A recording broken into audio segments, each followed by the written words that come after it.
Ils pensaient suivre la voie d'Allah. Ils ont détruit leur vie et celle de leurs proches. Et le Coran, ce même Coran qu'on leur a présenté comme justification, les condamne. Voilà ce que personne ne leur a dit. Le mot djihad. Tout le monde en a peur. Tout le monde en parle, et presque personne ne l'a cherché dans le Coran. Djihad en arabe signifie effort. Simplement effort. Le Coran utilise ce mot 35 fois. Dans la grande majorité des cas, sans aucun lien avec la guerre. L'effort sur soi. L'effort pour Allah. L'effort de vivre selon ses valeurs. C'est ça le djihad coranique. Et quand le Coran parle de combat, il pose des conditions absolues. Surat Al-Baqarah verset 190. Combattez dans le sentier d'Allah ceux qui vous combattent. Mais ne transgressez pas. Allah n'aime pas les transgresseurs. Ceux qui vous combattent. Pas les innocents. Pas les civils. Pas les passants dans une rue. Ceux qui vous combattent. La condition est explicite. Irréfutable. Et Surat Al-Maïda verset 32. Celui qui tue une âme, sans que ce soit en représailles d'un meurtre ou d'une corruption sur la terre, c'est comme s'il avait tué tous les hommes. Tuer un innocent, selon le Coran, c'est comme tuer toute l'humanité.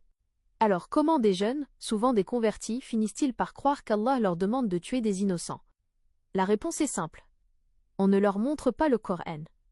On leur montre des versets arrachés de leur contexte. On leur montre des hadiths choisis. On leur montre une version tronquée et manipulée d'une religion qu'ils ne connaissent pas encore assez pour détecter la manipulation. Et c'est là que se joue le vrai crime. Pas seulement le crime terroriste. Le crime théologique. Celui qui consiste à prendre la parole d'Allah, à la tordre, à la couper, à la sortir de son contexte, pour en faire une arme de destruction. Allah dit en Surat An-Nahl, verset 116, « Ne dites pas conformément au mensonge de vos langues, ceci est licite et cela est illicite, pour forger le mensonge contre Allah. » Ceux qui endoctrinent des jeunes au nom d'Allah en leur présentant le meurtre d'innocents comme un acte divin, forgent le mensonge contre Allah. Ce n'est pas de l'islam. C'est de la manipulation politique habillée en religion.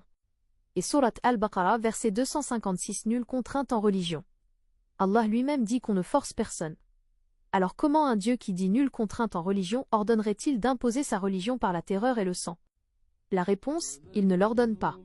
Des hommes l'ont décidé. Et ils ont mis ça dans la bouche d'Allah. Si tu connais quelqu'un qui commence à tenir ces discours, qui commence à voir le monde en Dar al-Islam et Dar al-Harb, qui commence à penser que tuer des innocents est une voie vers Allah, dis-lui une seule chose. Ouvre le Coran. Lis Surat Al-Maïda, verset 32. Celui qui tue une âme innocente, c'est comme s'il avait tué toute l'humanité. Et celui qui en sauve une, c'est comme s'il avait sauvé toute l'humanité. Allah ne t'a pas créé pour détruire. Il t'a créé pour bâtir.